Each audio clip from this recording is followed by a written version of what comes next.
For most of the last decade, influence followed one rule: show what you buy, show what you've upgraded to, and show what's new. Between the hauls, the try-ons, and the PR packages, the constant message was, you need this. And that system worked until it didn't. Lately, something has been happening online. We're starting to see more creators reject excessive consumption. We're starting to see a sharper focus on things like repeating outfits and repairing things instead of replacing them, showing things at the end of their life cycle and filming no buy months or even no buy years. There is an ever-growing content that is about stopping the performance of constant newness. And this rejection to overconsumption and newness is called underconsumption core. And underconsumption core is not just a new aesthetic trend. It's not the new soft girl or clean girl era. Underconsumption core is essentially a response to a system that has trained creators to stay relevant by constantly buying and showing new things on camera. And what we're seeing now is a lot of people opting out of this system in very visible ways. It's a coordinated movement and basically a refusal to keep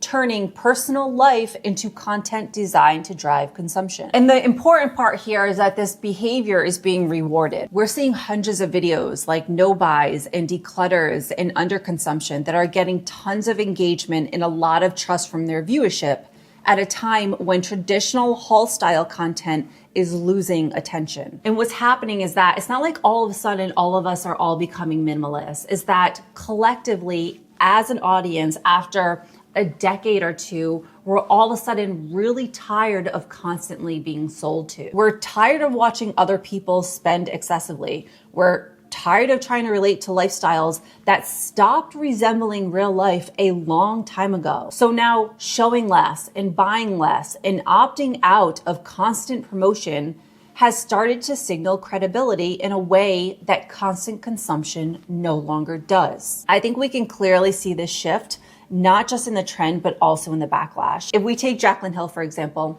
she posted a video sometime in December, and the premise of the video was talking about how she believes the algorithm was punishing her for taking a break from social media content and then coming back, and she was not being rewarded with high view count and high engagement. I am like fighting. I feel like I am like trying to run through mud to connect with my followers at this point.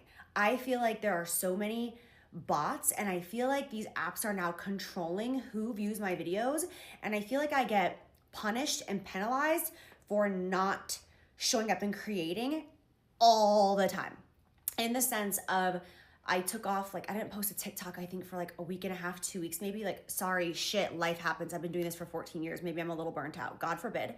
But then I come back to TikTok and it's like I'm put in like this TikTok jail where my views are complete shit.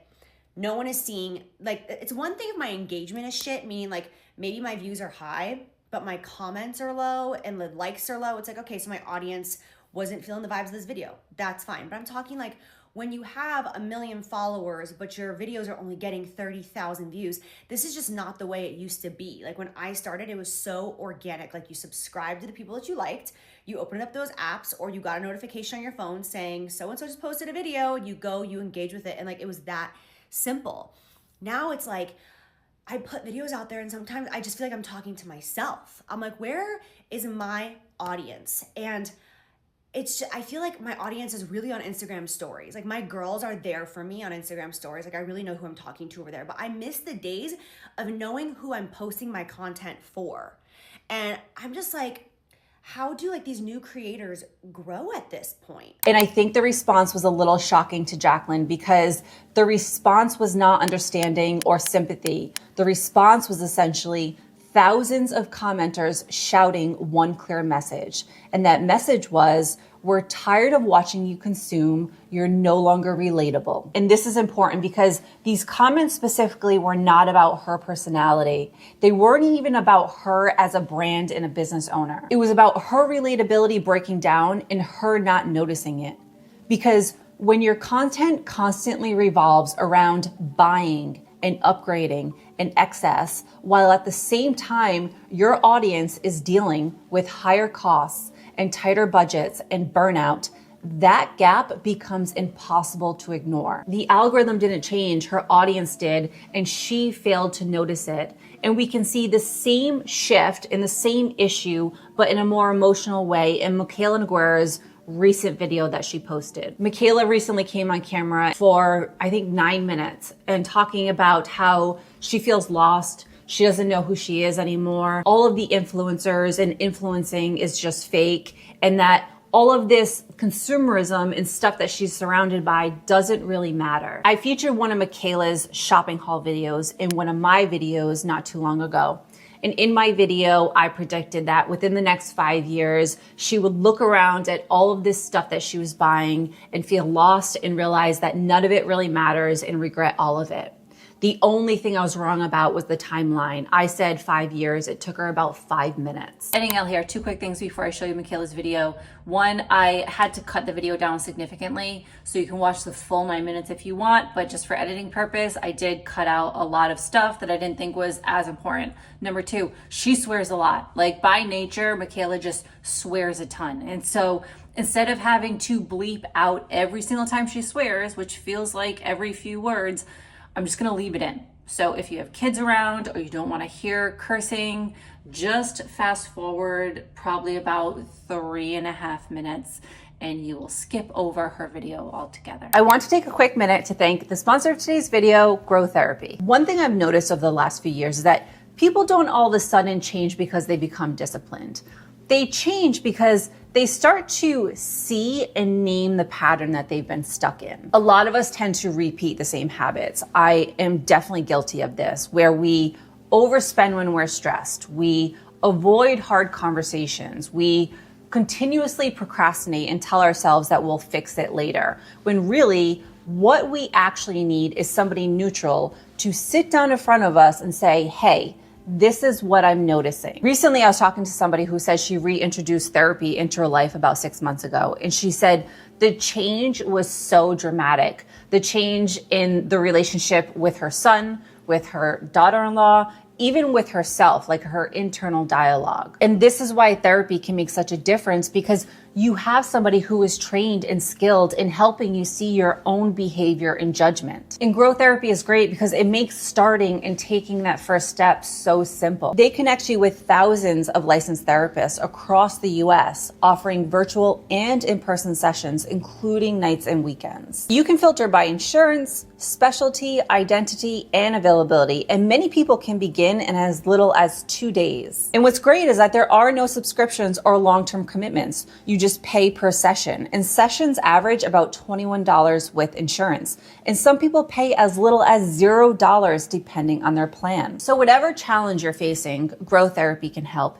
If you've been stuck in the same habits, the same reactions, the same cycles, Grow gives you the space to examine them instead of continuously repeating them. If you're ready to get started, go to growtherapy.com/DBAL. Again, that's growtherapy.com/DBAL. Availability and coverage vary by state and insurance plan. Thank you, Grow Therapy, for sponsoring today's video. Basically, at the end of 2025, I had an extremely eye-opening epiphany that I am completely fucking lost and I don't know who I am. Last 6 years, I have been completely immersed in influencer culture. And I told myself I was not going to cry and I'm not going to. But in the last 6 years, I feel that I have completely lost myself. God damn it, guys. I feel that I have gone down a path that I never wanted to go down. And I'm disappointed in myself. I started this career living in my parents' house in a small-ass town. I moved into a 1-bedroom apartment in Johnston, Rhode Island, where my career completely blew up and changed my life. I gained over 10 million followers in a year. My life changed very, very fast. I'm telling you firsthand right now that as someone who is a larger influencer, everything you see online is fake. Everything. When you're an influencer, you are not present. You are planning your every move. You're planning, what is the next clip? What is the next clip? What is my next video? What am I doing? What is the content? Everything you do is content. You may start out with the best intentions, which obviously I did. But when you start seeing the views and the numbers and you become obsessed. I'm just saying, every influencer understands this. How can I up myself? How can I do better this time? How can I get more views, more engagement? To mention, we know this career is not forever. So we're doing everything we can to hustle to make money. Anyways, some influencers get fucking lost. Me being one of them. Anyways, so I have this epiphany that I don't know who the fuck I am. And I start thinking about my future. And I'm a small town girl, okay? I live in Massachusetts. I was born in Freetown, Massachusetts. Most people don't know what the fuck that is. At this point in my life, I only know who I am as the influencer Michaela, because it has been all I have done for 6 years. I see the comments saying I've lost touch and I'm obsessed with consumerism and the finer things in life and just the designer and all the bullshit. I see that. You are right. You are right. I'm fucking lost.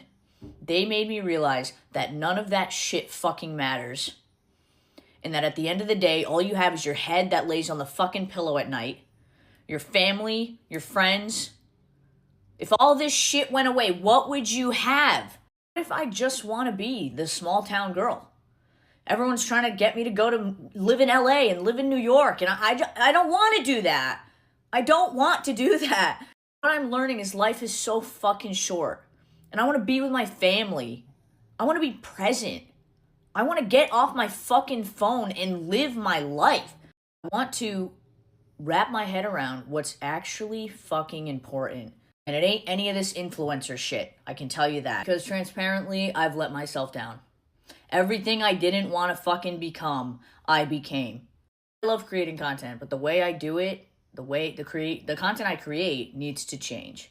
I want to bring you into my life more again because I'm a lot more than just a designer fucking handbag.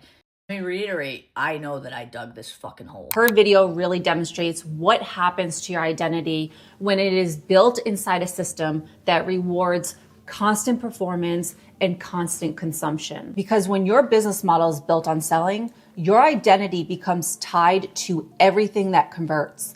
That means that your personality, your routines, even your struggles are filtered through what will perform. So over time, it makes it really hard to tell where the person ends and your strategy begins. The underconsumption content lands so strongly right now because these videos are not saying I'm better than you. They're not saying you need to buy this to have a better life. The only message in most of these videos is that you don't need to buy this thing, and that alone signals trust and honesty. When someone repairs a jacket or a pair of jeans instead of buying a new one, or when a creator openly says, I didn't buy this, or I didn't need this, or I regretted this, viewers respond because it lowers that pressure to spend. It signals that the person on the screen is not trying to convert all their attention into a sale. And in this shift and in this environment, choosing not to sell has become one of the biggest and best ways to build trust. And this matters because we are living in a giant contradiction right now. On the one hand, we have social platforms who are accelerating shopping faster than ever between in-app checkouts and one-click purchases and buy now, pay later and live stream selling, while on the other hand, trust in influencer marketing is collapsing. So now creators adapt. Some adapt by selling harder. Others adapt by pulling back. What makes this moment different from other minimalism trends and waves that we've seen in years past is that before, buying less was seen as a personal virtue. Now, buying less is a strategy to build credibility and trust, because not buying something is starting to carry more social weight than buying the perfect thing or buying the right thing. And that's new. Underconsumption core isn't just a trend that audiences are choosing. It's something that influencers are being pushed into because the old performance has stopped working. When your audience stops rewarding consumption, the entire system has to recalibrate and change. And some creators are realizing publicly that the persona they built didn't survive that change. This doesn't mean that influence is over. It just means that the definition may be changing. Because for years, even decades, influence meant persuasion and selling. Now it means restraint. And once you see that shift, you cannot unsee it. And it becomes really clear and easy to see who is asking you for all of your money and who is just asking for your attention. Thank you so much for watching. I'd love to know your comments. I'll see you in the next one. Okay, thanks.